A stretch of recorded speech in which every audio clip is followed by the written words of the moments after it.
Баршаңызға сәлем. Тоқмашы ұлмекен YouTube каналына қош келдіңіздер. Бүгінгі біздің тоқып үйренетін бұйымымыз мына суреттегідей шапка тоқып үйренетін боламыз. Мен Alize Lana-Gold классик жібін пайдаланамын, түркиялық жіп. Бұл жіптің метражына келетін болсақ, 100 грамда 240 метр. Және де бұл жіптің құрамы 51% акрил, 49% шерсть. Қанша нешелік спицы крючок пайдаланамыз десеңіздер, мінекей мына жерде бізде жазылып тұр, 4-тік және 6-лық спицемен де крючокпен де пайдалансақ болады. Және біз бұл шапканы 2 қабат жіптен тоқитын боламыз. Бұл жіп түркиялық жіп, және басқа жіптерде осы метражға сәйкес жіптерді қолдана берсеңіздер болады. Және де қосымша бізге қайшы қажет болады, маркер қажет болады осындай. Және қосымша ине немесе осындай бөлек дара спице алсаңыздар болады. Узорға қажет болады бұл. Көзі үлкен ине, макушкасын тігетін боламыз, және сантиметровая лента қажет болады өлшеуге. Ең бастысы бізде 4-тік спице және 5-тік номерлі спице керек болады. Троспен. Мен 4-тік номерлі спицемен біздер резинкасын тоқимыз. Ендеше бастаймыз. Мен 50-52 сантиметрлі размерге тоқимын, және оған 72 ілмек плюс 1 ілмек қосуға жіберемін. Бастаймыз. Яғни 2, 3, 4, 5, 6, 7, 8, 9, 10, 11, 12. Неке осылайша 73 петля теріп шығамыз. Неке мен 73 петляны тердім, және осы жаққа қаратып, неке теріс жағы тұр ғой, осылай қаратып қоямыз да. Біз енді жаңағы бір петляны қостық. Сол петляны келесі инеге өткізіп аламыз. Келесі инеге өткіземіз да, енді одан кейінгі ілмектен ілмекті шығарып аламыз үстіне, қысқартамыз, яғни бір ілмек қысқартып тастаймыз. Біріктіруге кетіп қалады бұл бізде бір ілмек. Неке осылай бізде бір ілмек біріктіруге кетіп қалады. Қайтадан өзінің орнына апарып қоямыз. Жаңағы бізде 73 петлямыз 72 петляға қайтадан келді. Енді біздер жұмыстың басталған жеріне маркермен шатаспау үшін белгілеп қойсақ болады. Осы басталған жеріндегі спицемізді суырып алып, арғарата оң теріс резинкасын тоқитын боламыз. Бір оң, бір теріспен тоқимыз.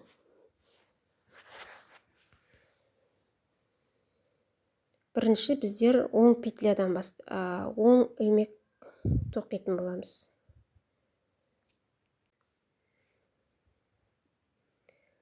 Кезекпен теріс ілмек, оң ілмек. Келесі теріс ілмегімізді тоқимыз. Оң ілмек тоқимыз. Кезектестіріп осылай бір оң, бір теріспен тоқып шығамыз. Бұл жерде ескеретін жағдай, бірінші қатарымызда тоқымамыздың оң ілмекте, теріс ілмекте тоқыманың алдыңғы бетінен алынатын болады. Теріс ілмекте алдыңғы бетінен алынып жатыр. Оң ілмекте дәл солай.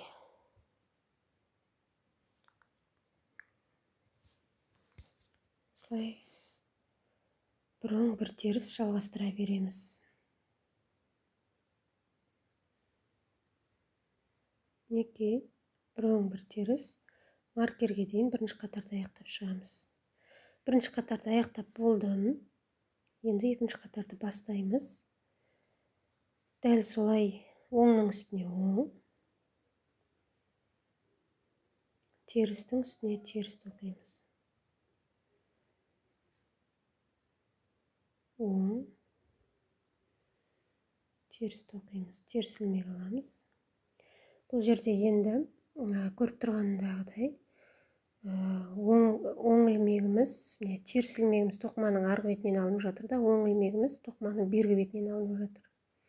Теріс ілмегіміз тоқыманың арғы бетінен алынып жатыр. Осылай жалғастырып кете береміз. Бір оң, бір теріс. Бір оң, бір теріс. Оңның үстіне оң ілмек тоқимыз. Терістің үстіне теріс ілмек тоқимыз. Тоқымамыздың алдыңғы бетінен оң ілмекті аламыз. Артқы бетінен теріс ілмекті аламыз. Оң ілмекті аламыз. Мінекей, бір оң, бір теріс резинкамыз дайын болып келе жатыр. Біздерде қазір білінетін болады, не істеген сайын. Бір оң, бір теріс, өзіміз аяқтап шығайық. Аяқтадым. Үшінші қатарды бастаймыз. Бұл қатарда да еш өзгеріссіз, дәл солай оңның үстіне оң, терістің үстіне теріс тоқи береміз. Барлығы түсінікті деген ойдамын. Еш қиындығы жоқ. Бір оң, бір теріс резинка тере береміз. Алмастырып. Шатасып кетпейміз. Оң ілмектің үстіне оң ілмек тоқсақ, терістің үстіне теріс ілмек тоқитын боламыз.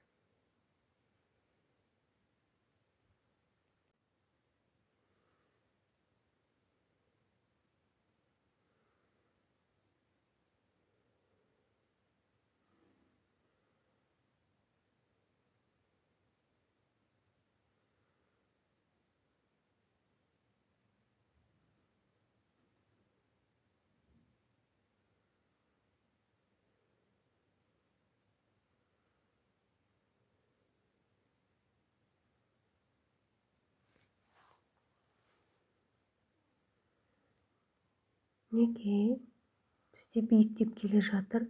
Енді осы резинкасының биіктігін 13-14 сантиметр болғанша өзіміз биіктетіп тоқып шыға берейік. Яғни айналдырып тоқып шығамыз резинкасын. Мінекей, мен болдым резинкасын тоқып, менде 13 сантиметр болды.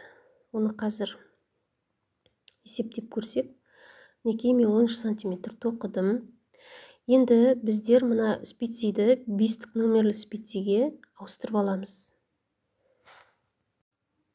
Жай ғана ілмектерді теріп, 5 номерлі спициге теріп шығамыз. Осылайша барлығын соңына дейін өзіміз 5 номерлі спициге теріп шығайық. Мен барлығын теріп болдым. Енді бізде негізгі узор 8 узор болады бізде. Сол 8 узордың 9-ы бізде оң петля болады. Біздер мінекей 2 петлясын тоқыдық, және 3-ші петля прибавка жасаймыз. Егер осылай алатын болсақ, бізде арасында үлкен тесік қалып кетеді. Сондықтан мына петляны осылай кішкене кеңейтіп алып, айқастырып аламыз. Тесік қалмау үшін. Осылай айқастырып оң тоқимыз. Осы 9 ілмектің араларынан 3 прибавка жасап отырамыз. 3-3-тен. Үшеу болды. 4-ші ілмекті тоқимыз. Енді осы жерден тағы да бір прибавка аламыз. Бір ілмек қосып тоқимыз. Айқастырып тоқимыз. Өйткені бізде тесік қалып кетуі мүмкін. Оң тоқимыз. Және тағы да бір ілмек аламыз. Мына 2 ілмектің ортасынан алып аламыз. Осылайша айқастырып оң тоқимыз. Біздер 9 оң ілмек тоқып шығуымыз керекпіз осы жерден. Бізде 9 оң ілмек болды. Осы 9 ілмектің араларынан 3 петля прибавка жасаймыз. 3 теріс ілмек тоқимыз. Бұл жерден ешқандай прибавка жасамаймыз. Енді 2-ші узордың 9 оң ілмегін тоқимыз. 3. Енді бір ілмек прибавка жасаймыз. Араларынан осылай алып аламыз. 2, біреу, бірінші прибавка, тағы да екінші прибавка, 3 прибавка жасаймыз.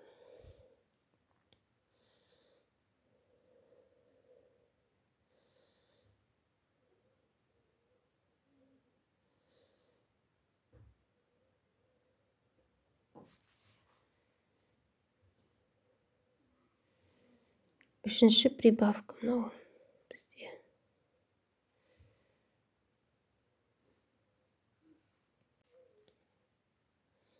Және соңғы 9-шы оң ілмекті тоқимыз.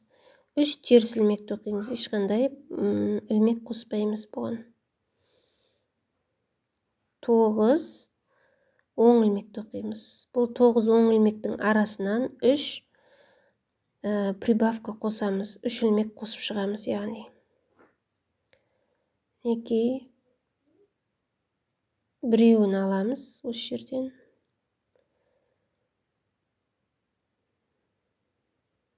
Бірінші прибавка.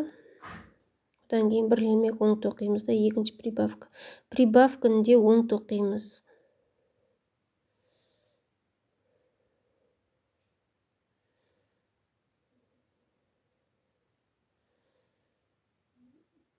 Тағы да бір ілмек қосамыз осы жерден. Және 9-шы оң ілмек. 3 теріс ілмек.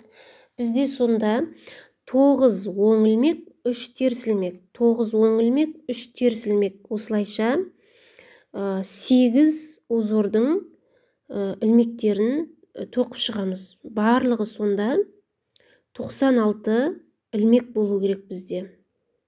Осы 5-ші номерлі спицемізде 96 ілмек теруіміз керек біз.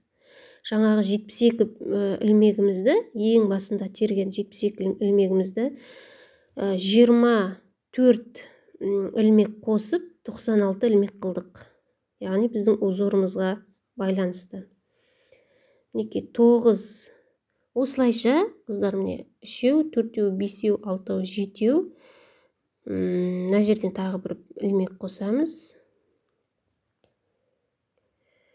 Оң қосамыз. Және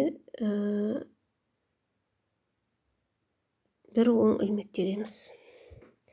3 теріс ілмек тереміз.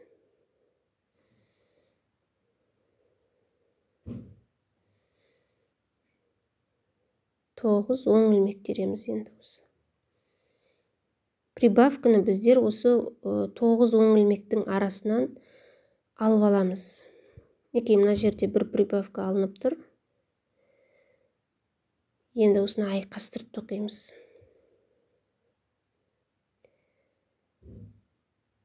Тағы да бір прибавка аламыз.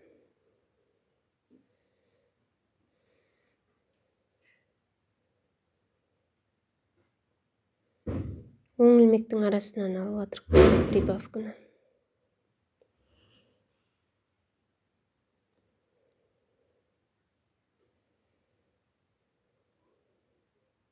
Қарай 3 теріс ілмек тоқимыз. Ол жерден ешқандай прибавка қоспаймыз.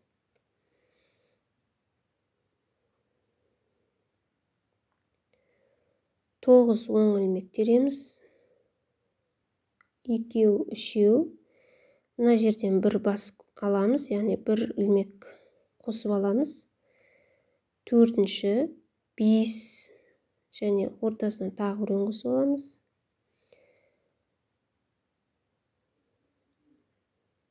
Осылай 6-шы оң ілмек, 7-ші оң ілмек, 8-ші оң ілмекті қосып аламыз.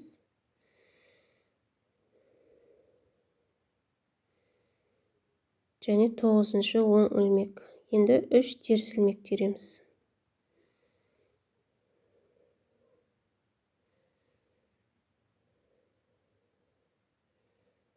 Егер түсінбеген сұрақтарыңыз болса, комментарийге жаза кетіңіздер. Біздер міне бірінші узордың бірінші қатары мынау біздің тоқып жатқан, және әр 72 петлямызды 96 петля қылып өзгертіп жатырмыз. Яғни 24 петля прибавка жасаймыз. Ол прибавкілерді біздер мына 9 оң ілмек бар ғой, соның арасынан 3 прибавкіден қосып отырамыз. 3 прибавка. Ал теріс ілмекке біздер прибавка қоспаймыз.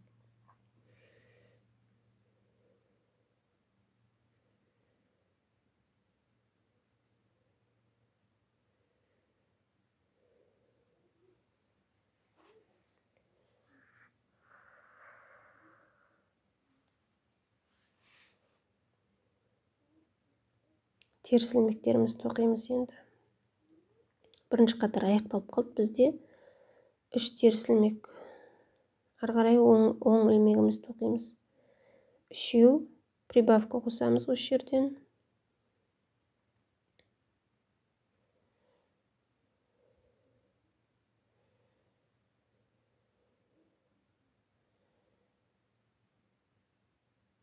Бесеу, алтыншыға прибавка қосамыз.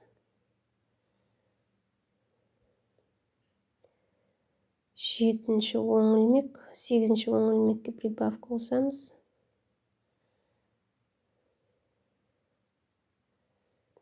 Және 9-ші оң ілмек, және 3 теріс петля қалды мінекей бізде соңғы. Бізде сонда 8 узорлы өрілген узор шығатын болады. Бірінші қатарды аяқтадым. Екінші қатар енді бізде оңай болады. Екінші қатарда 9 оң ілмектің үстіне 9 оң ілмек, 3 теріс ілмектің үстіне 3 теріс ілмек тоқимыз. Осылайша мінекей оң ілмек 3, 4, 5, 6-шы,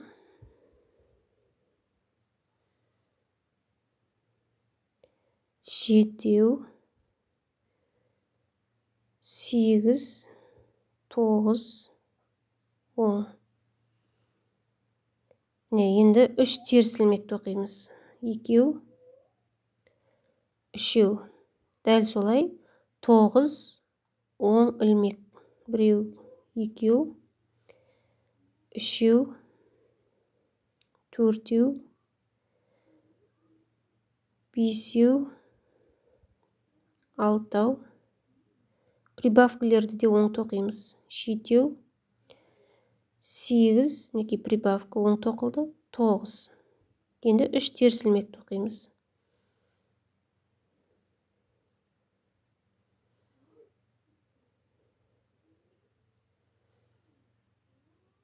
Енді осылай мінекей мына жерден де 9 оң ілмек тоқимыз. Мінекей 9 оң ілмек, 3 теріс ілмек міне. Одан кейін де дәл солай 9 оң ілмек, 3 теріс ілмек. Осылайша біздер биіктетеміз.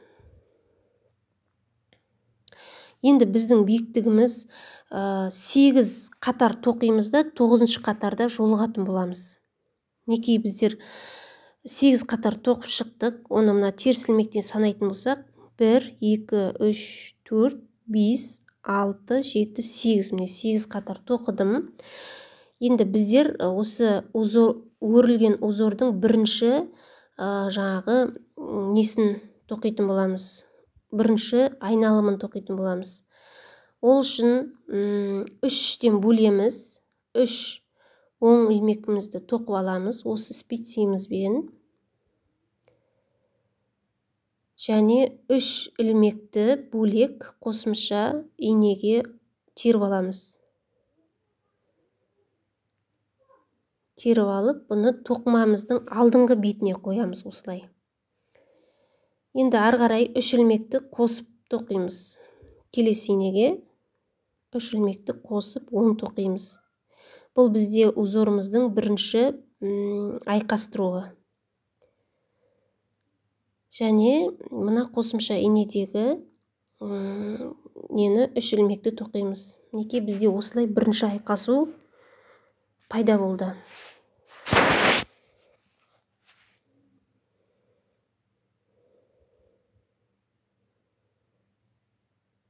Неке бірінші айқасуы пайда болды. Ал 3 теріс ілмекті ешқандай айқастырмаймыз. Қарапайым 3 теріс ілмек тоқимыз. 3-ші теріс ілмек. Енді мына 9 ілмектен тағы узор шығарамыз. 3 ілмекті оң тоқып аламыз. Енді ортасындағы 3 ілмекті теріп аламыз да тоқымамыздың алдыңғы бетіне қоямыз. Осылай артқы 3 ілмекті тоқитын боламыз енді қосып. Бірінші айқастыруда шатаспаймыз. Ортасындағы 9 ілмегімізді 3-ке бөлгенде 3-3-тен келеді. Ортасындағы 3 ілмекті тоқымамыздың алдыңғы бетіне қоямыз да, тоқымамыздың алдыңғы бетіне қойып,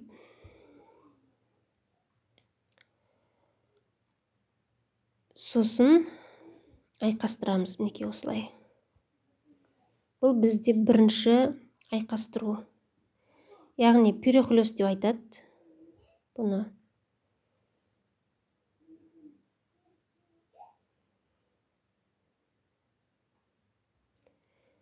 Теріс ілмекте ешқандай өзгеріс болмайды. 3 теріс ілмек тоқимыз.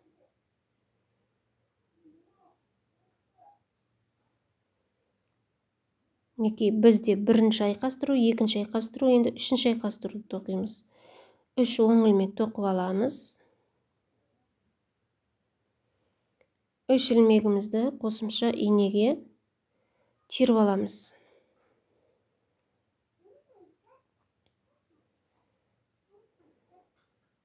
Алдыңғы бетіне қоямыз. Шатаспаймыз, алдыңғы бетіне қоямыз. 3 теріс оң ілмегімізді қосып тоқимыз.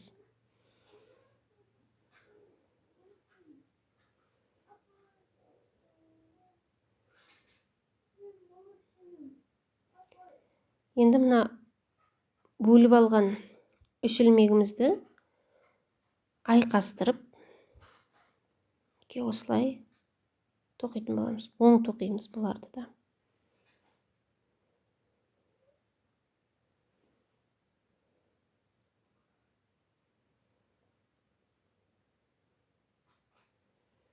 Үш теріс ілмек тоқимыз.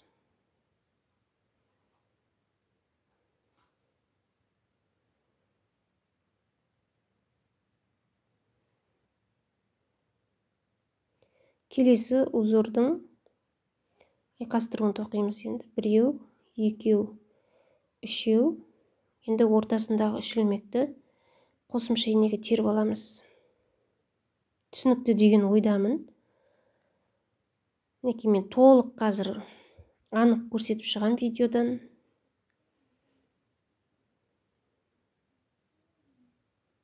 Мінекей 3 оң ілмекті тереміз.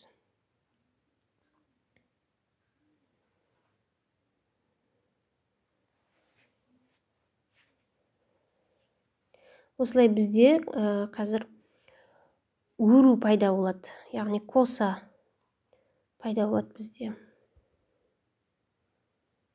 9 ілмекті өрім.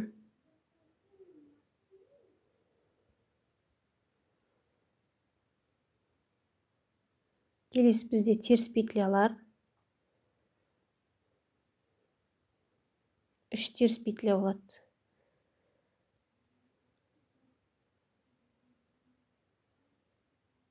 Келесі узордың айқастыруын тоқимыз. 3 ілмек оң тоқып аламыз. Осы спицаға 3 ілмекті қосымша инеге алдыңғы бетіне өткізіп қоямыз. Артқы 3 ілмекті бірге қосып тоқимыз. Оң тоқимыз барлығын. Және қосымша инедегі 3 ілмекті оң тоқимыз. Айқастырып тоқимыз бұны.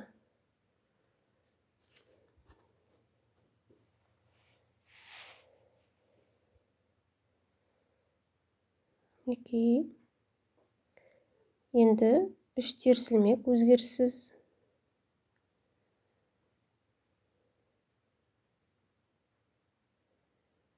Және 3 оң ілмекті тоқып аламыз әуелі. Тағы да қайтадан бірінші қатардың узорын тоқып жатырмыз біздер әлі. 3 ілмекті теріп аламыз. Алдыңғы бетіне қоямыз да, соңғы 3 ілмекті бірге қосып тоқимыз. Және қосымша инедегі 3 ілмекті оң тоқимыз енді.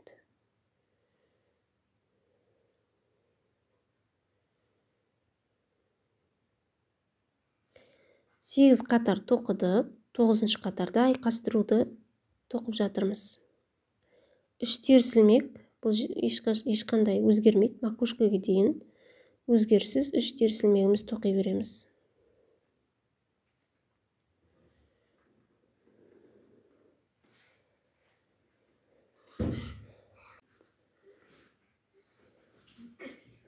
Теріс ілмек.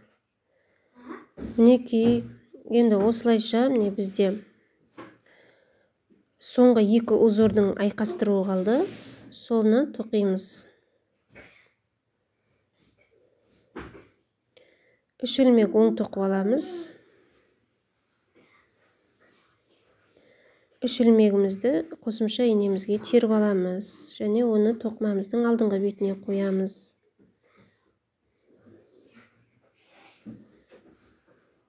Артқы 3 ілмекті қосып оң тоқимыз.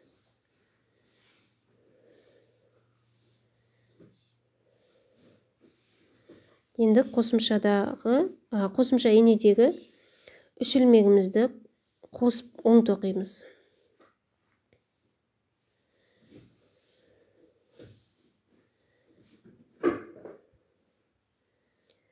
Теріс ілмек өзгеріссіз қалады бізде. 3 теріс ілмегімізді тоқимыз. Соңғы узордың айқастыруын тоқимыз енді. 3 оң ілмегімізді теріп аламыз. 3 ілмегімізді қосымша инеге теріп қоямыз. Алдыңғы бетіне қоямыз. Одан кейінгі 3 оң ілмегімізді теріп аламыз. Оң тоқимыз. Екінші оң ілмек және үшінші оң ілмек.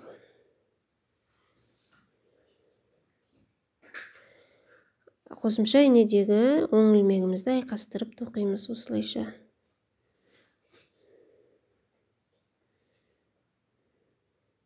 Мінекей, бізде бірінші қатардың соңына келдік. 3 теріс ілмегіміз міне.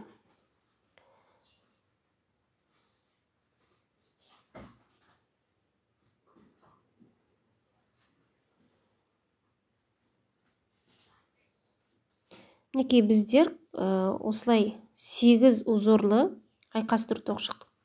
1, 2, 3, 4, 5, 6, 7, міне 8-ші айқастыру. Енді осылайша біздер енді арғарата мына қатарымыз 5 қатар тоқимыз да, 6-шы қатарда дәл осында 2-ші айқастыруды жасаймыз. Яғни 5 қатар өзіміз тоқып шығайық. Мінекей, мен 5 қатар тоқып шықтым. Мына жерден қарайтын боламыз. Мынау бірінші айқастыру ғой. Санайтын болсақ, 1, 2, 3, 4, 5 міне. Енді 6-шы қатарда 2-ші айқастыруды жасаймыз. Яғни осы узордың 2-ші айқастыруын. Ол үшін біздер бірден қосымша инеге 3 петляны өткізіп аламыз. Жаңа біздер бірінші айқастыруда бірінші 3 петляны оң тоқыдық та, екінші 3 петляны айқастырдық қой. Енді осыда бірінші 3 петляны қосымша инеге өткізіп алып, оны тоқымамыздың арғы бетіне, ішкі бетіне қоямыз. Неке осылай.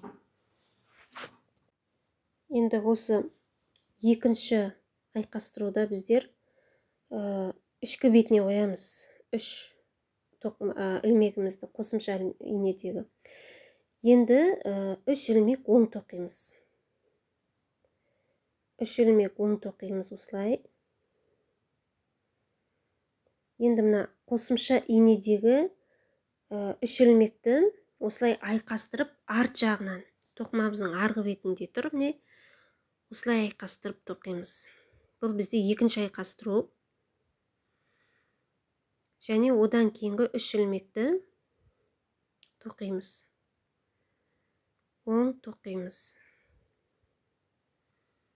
Мінекей бізде екінші айқастыру пайда болды. Мінекей мынау бірінші айқастыру, ал мынау екінші айқастыру. 3 теріс ілмегіміз еш өзгеріссіз тоқылады. Үшеу. Екінші айқастыру, тағы да қосымша алғашқы 3 ілмекті қосымша инеге өткізіп аламыз. Шатасып кетпейміз. Алғашқы 3 ілмекті өткізіп шығамыз. Бұл кезде тоқыманың арғы бетінде тұратын болады. Енді ортасындағы 3 ілмекті бестік номерлі спицимызға тоқитын боламыз қазір. Біреу, екеу, үшеу. Қосымша инедегі 3 оң ілмекті тоқимыз енді. Осылай айқастырамыз.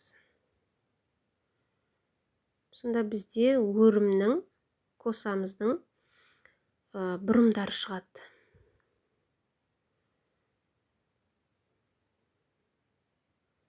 Үш оң ілмекті тоқыдық. Одан кейінгі 3 оң ілмекті оң тоқимыз.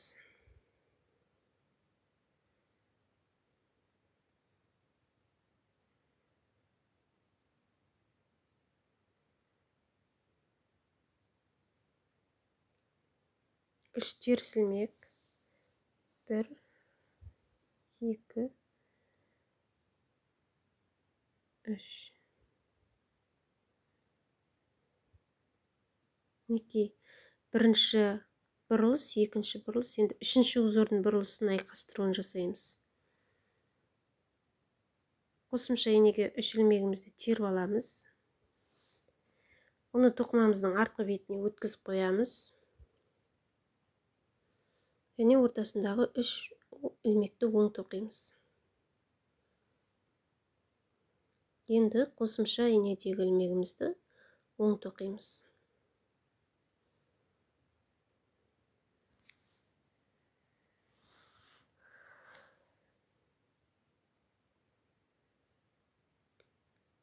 Одан кейінгі соңғы 3 ілмекті оң тоқимыз.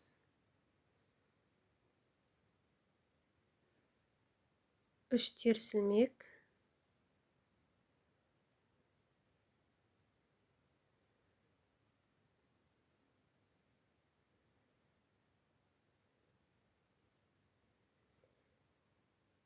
Енді 4-ші узорымыз бізде.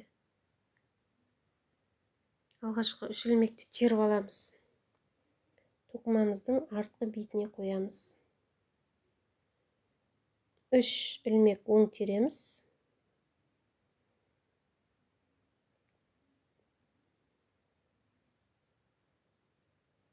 Қосымша инедегі 3 ілмекті бірге тоқимыз.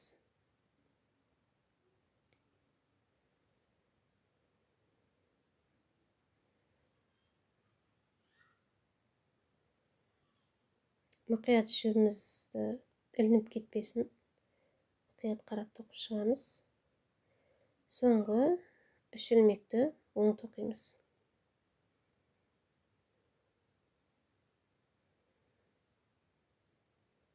Және 3 теріс ілмек бізде.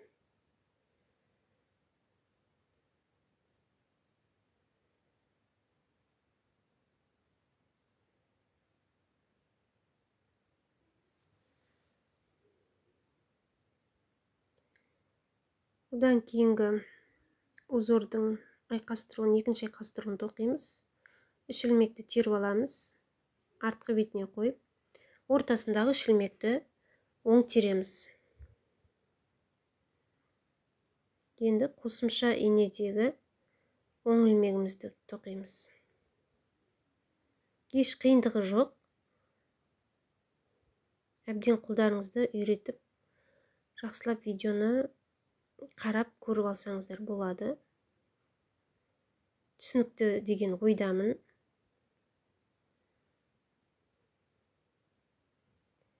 Үш теріс ілмек, оң ілмек. Одан кейінгі өзгеріссіз тоқылатын үш теріс ілмегіміз бар біздің міне.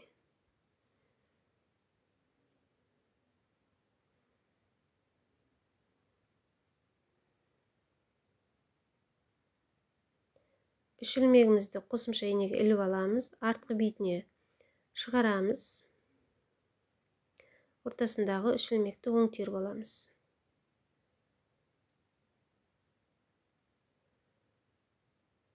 Және қосымша инедегі үш ілмекті оң тереміз.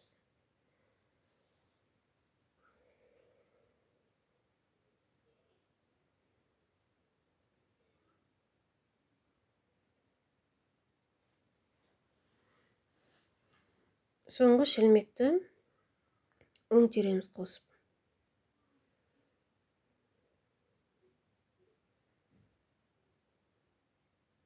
Үш теріс ілмек тереміз. 1, 2, 3.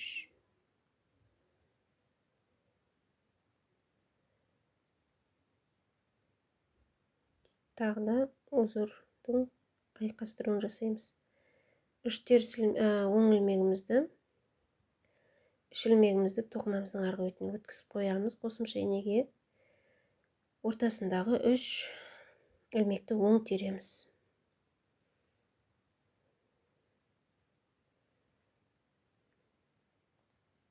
Және қосымша инедегі үш ілмегімізді де оң тереміз.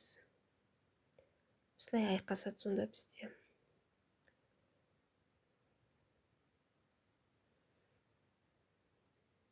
Тағы да бір рет айтамын. Бірінші айқастыруда бізде тоқымамыздың ортасындағы 9 петляның ортасындағы 3 петляны тоқымамыздың алдыңғы бетіне өткіздік. Ал екінші айқастыруда мінекей қазір үш ілмек теріс тоқыдық. Міне екінші айқастыруда тоқымамыздың бірінші 9 ілмектің алғашқы үш ілмегін алып тоқымамыздың артқы бөлігіне өткіздік. Бұл бізде екінші айқастыру. Енді ортасында үш ілмекті оң тереміз. Қосымша инедегі үш ілмекті оң тереміз.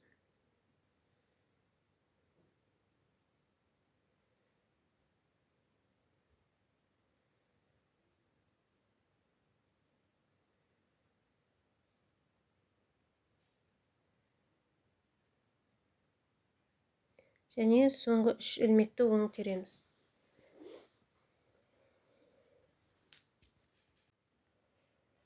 Соңғы үш теріс ілмекті теріс іліп шығамыз. Неке осылайша біздің екінші айқастыруымыздың қатары аяқталды.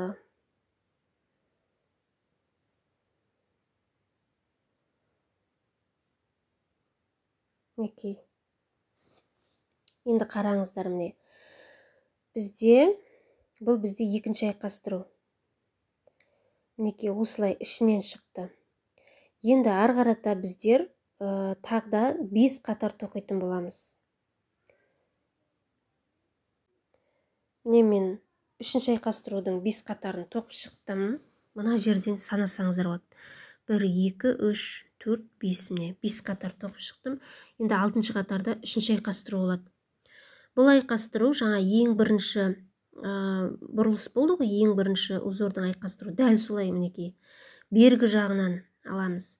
Алдымен 3 оң ілмегімізді іліп аламыз. 3 оң ілмегімізді іліп аламыз да, енді ортасындағы 3 ілмекті қосымша инеге теріп қоямыз. Енді бұл үшінші айқастыру тоқымамыздың бергі жағында тұрады. Мінекей. Осылайша кезектестіріп өре береміз. 3 ілмекті оң тоқимыз. Енді қосымша инедегі 3 ілмекті айқастырып оң тоқимыз. Сонда бізде өрім узор пайда болады. өріп жатырмыз. Сонда біздер 3 өрім пайда болады.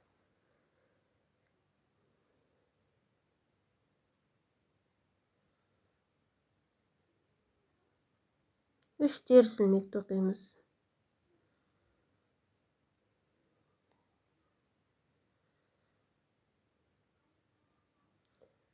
Мінекей, көрдіңіздер ме? Осындай өрілген пайда болады. Енді екінші ненің өрімін тоқимыз. 3 оң ілмек теріп аламыз. 3 ілмегімізді ортасындағы қосымша инеге теріп, тоқымамыздың алдыңғы бетіне қойып қоямыз. Одан кейінгі 3 ілмекті қосып тереміз.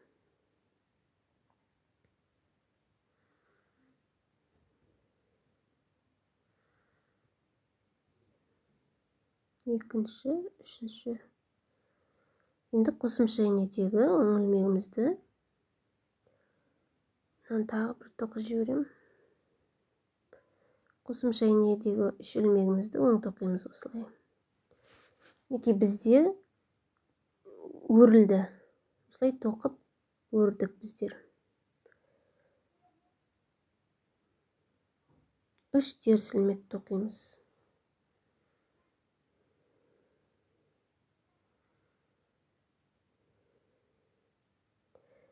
Мінекей, енді біздер қараңыздар, мына жерде де дәл солай. 4-шісінде де дәл солай. 3 ілмекті алдымен тоқып аламыз да, 3 ілмекті тоқымамыздың алдыңғы бетіне қоямыз. Одан кейінгі 3 ілмекті мына бастапқы 3 ілмекке қосып тоқимыз. Дәл солай мына узорды да сөйтіп тоқып шығамыз. Өзіміз ары қарай тоқып шығайық. Енді бізде қараңыздар, мына жерде бірінші узор бар ғой, соны макушкаға дейін біріншісін алдына қоямыз, ал екінші бұрылысты артында болды. Үшінші бұрылыс алдында болса, төртінші бұрылыс енді 3 ілмегі артында болады. Артында болады. Осылайша біздер жаңа төбесіне дейін, макушкаға дейін тоқып шығайық өзіміз. Енді одан кейінгісі 3 ілмекті артына қоямыз. Мінекей, алдында, артынан шығады. Алдынан шығады. Енді 4-шісі артынан шығады. 5-шісі алдынан шығады. 6-шысы артынан шығады. Осылайша 6 болғанша макушкаға дейін өзіміз тоқып шығамыз ары қарата.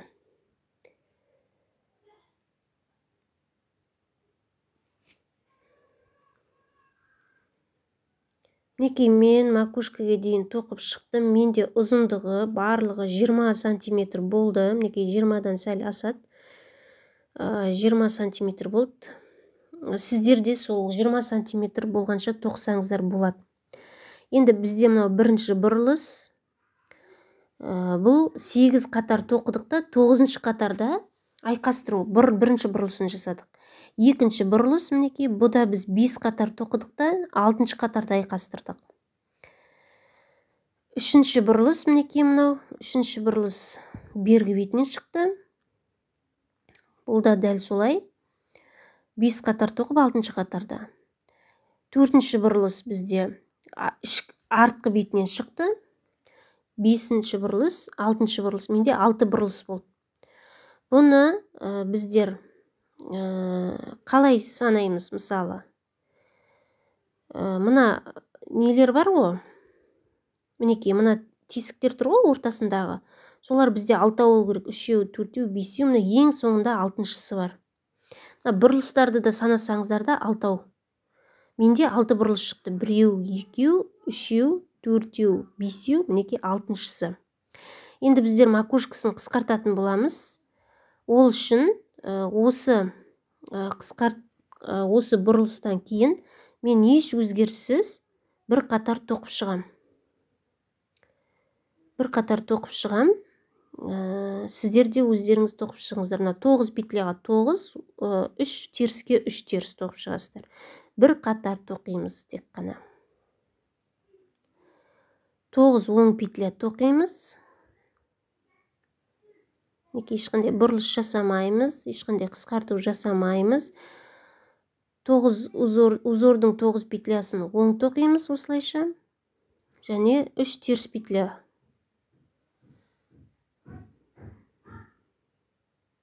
Мінекей. Келесі 9 ілмекті оң тоқимыз.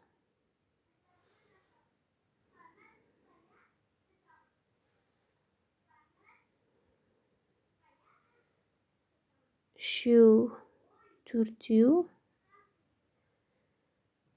бесеу, алтау, жетеу, 8, 9 мінекей. Осылай бір қатар айналдырып шығайық өзіміз. Мінекей мен бір қатарды айналдырып шықтым. Енді қысқартатын боламыз біздер. Қысқартқанда, мінекей мына узорлардың алдыңғы 2 петлясын, артқы 2 петлясын қысқартып отырамыз. Бірінші қатар. Мына екінші узордікі де дәл солай. Тек узордан қысқартамыз. Мінекей алдыңғы 2 петлясын бірге тоқып, 1 петля қыламыз. Бірінші қатарда тек мына узордың ғана алдыңғы және соңғы 2 петлясын қысқартамыз. Ары қарай 1 оң тоқимыз. Оң тоқи береміз.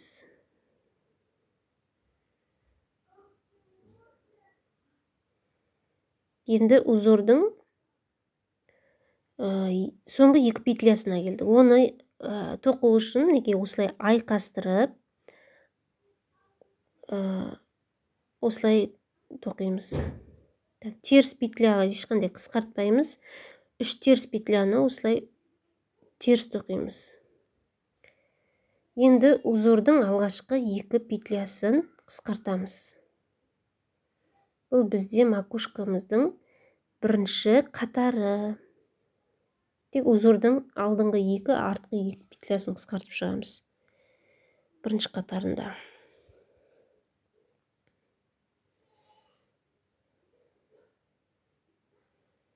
Мінекей, соңғы 2 петляны осылай қысқартамыз.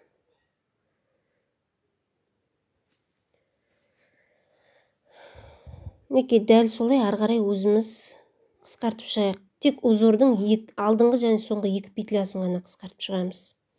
Ал теріс петляны қысқартпаймыз, со үшеуі солай қалады. Мына узордан да дәл солай. Маркерге дейін тоқып шығайық.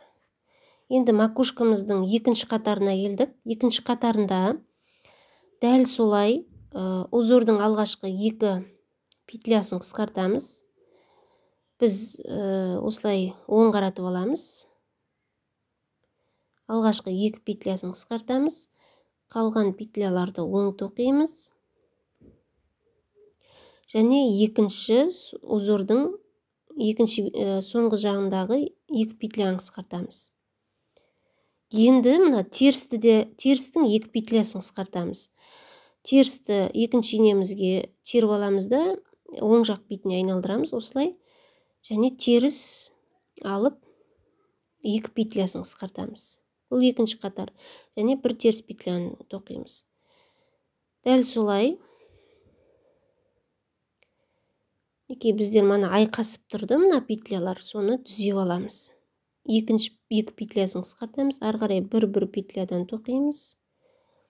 Енді соңғы 2 ілмекті қысқартамыз. Бұл бізде макушкамыздың екінші қатары. Теріс ілмекті теріп аламыз да, оң қаратып аламыз. Мінекей 2 теріс ілмекті қысқарттық. 1 теріс ілмек өзі тоқылады. Ары қарата дәл солай. Узордың алғашқы 2 петлясы және соңғы 2 петлясын қысқартамыз. Мінекей ортасында петляларды өзін оң тоқимыз. Соңғы 2 петляны қысқартамыз. Және 2 теріс петляны қысқартамыз. Теріс петляны инемізге өткізіп оң қаратып аламыз осылайша. 2 теріс петляны қысқартамыз. Және біріне. Енді осылай ары қарай жалғастырамыз өзіміз. Ал узордың алғашқы 2 петлясы, соңғы 2 петлясы және теріс петляның екеуін қысқартамыз екінші қатарда. макушкамыздың үшінші қатарына келдік. Енді үшінші қатарда дәл солай тоқымамызды осылай бұрып аламыз да, ілмегімізді. Алғашқы 2 петляны қысқартамыз, 1 петляны тоқимыз, және соңғы 2 петляны қысқартамыз. Мінекей бізде жаңа ілмек сандар азайып келе жатыр. Мінекей соңғы 2 ілмекті бірге қосып тоқимыз. Және мына 2 теріс петляны бірге қысқартамыз. 1 теріс петля қалады сонда бізде. Мінекей 1 теріс петля қалды. 2 оң петляны бірге қысқартамыз. Ілмектерімізді осылай оң қаратып аламыз. Соңғы 2 ілмектің оң ілмекті тоқимыз. Мінекей осылай екеуін бірге қосып тоқып қысқартамыз. 2 теріс ілмекті қосып қысқартамыз.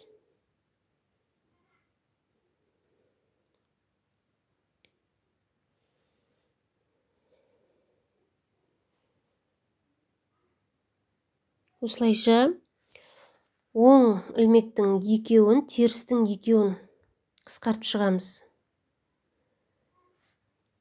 Енді бізде макушкамыздың 4-ші қатарына келдік. Енді барлығын 2-2-ден қысқартып шығамыз. Алдыңғы осылай 4 қатар болады бізде. Мінекей, мына алдыңғы 2 ілмекті қысқартамыз. Оң қаратып қоямыз осылай. Және 1 оң, 1 теріс ілмекті оң қысқартамыз. Мінекей. Бұны былай айқастырып, оң қысқартамыз, оң тоқимыз. Мінекей, 2 ілмек қалды. Узорымыздың 2 ілмегін қысқартамыз. Және 1 оң, 1 теріс ілмекті қосып айқастырып, оң қылып тоқимыз, оң қылып қысқартамыз. Осылай макушкамыздың соңғы, осы 4-ші соңғы қатары бұл бізде.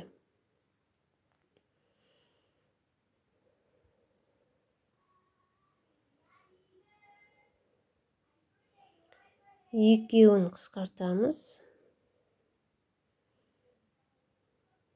Және 1 теріс ілмек, 1 оң ілмекті бірге қосып, оң тоқимыз. Бізде қысқарып жатыр ілмектер саны. Барлығын 2-2-ден қысқартып шығайық. Мінекей мен болдым. Соңғы қатар бұл. Осы спицидағы 8-8 ілмектен 16 ілмек қалды менде. Енді соны біздер мынадай инеге жіпті қиып аламыз. Инемізге өткізіп жібімізді спицидағы ілмектерді инеге теріп шығамыз. Мінекей. Осылайша теріп шығамыз.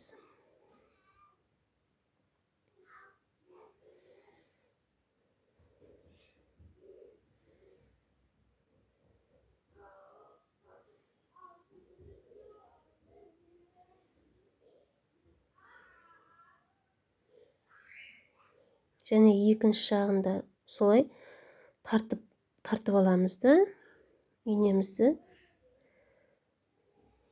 неміздің бас жағына өткізіп, жібімізді қайтадан инеге өткізіп аламыз. Менде шығып кетті.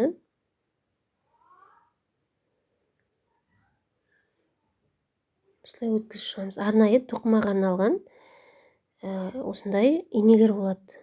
Металлды түрде болады, пластмасса түрде болады. Көзі, ең бастысы, көзі үлкен болса болды бізге.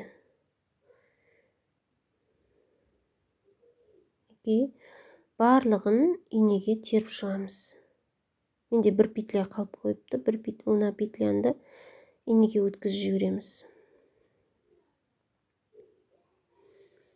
Мінекей болдым мен өткізіп.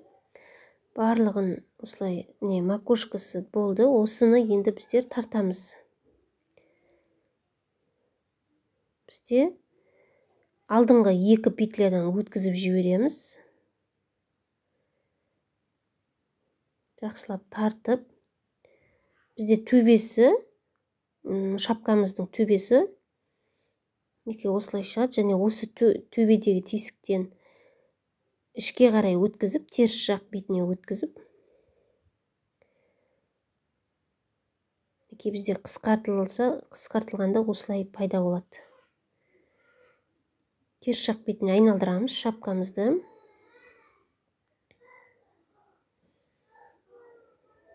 Осылай қаттырақ тартамыз. Тесік қалып кетпеу үшін жаңағы петляларымызды айналдырып, тағы да өткізіп шығамыз. Айналдырып, өткізіп, кіргізіп шығамыз. Бізде тарқатылып кетпеу үшін жақсылап тартамыз.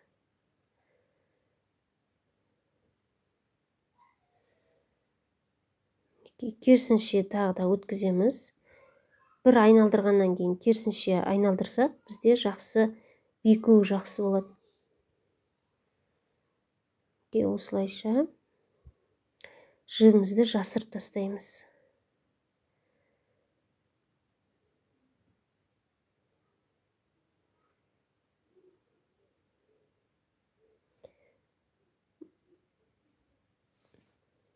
Мына жердегі оң петлялардың арасынан өткізіп, осылай өткізіп шығамыз. Жібімізді жасыру үшін. Осылай оң петлялардың арасынан кіргізіп шықсақ, бізде білінбей тұратын болады. Кіргізіп шығамыз осылай. Және керісінше кіргіземіз. Екінші жақ қабырғасынан. Осылай екінші жақ қабырғасынан араларына өткізіп шығамыз. Жақсылап тартып аламыз. Артығын мен қиып тастаймын. Бізде шапкамыз дайын болды. Оң қаратамыз. Шапкамызды оң қаратып, жақсылап қоямыз. Осындай әдемі шапка дайын болды. 50-52 размерге барады бұл шапка. Менімен бірге тоқып шыққандарыңызға көп рахмет. Сіздерге ұнады деген ойдамын, пайдасы тиді деген ойдамын. Менің каналыма жазылып, арнаға жазылып, қоңыраушаны басып қойыңыз. Менде жаңа сабақтар шыққанда сіздерге көрініп тұратын болады.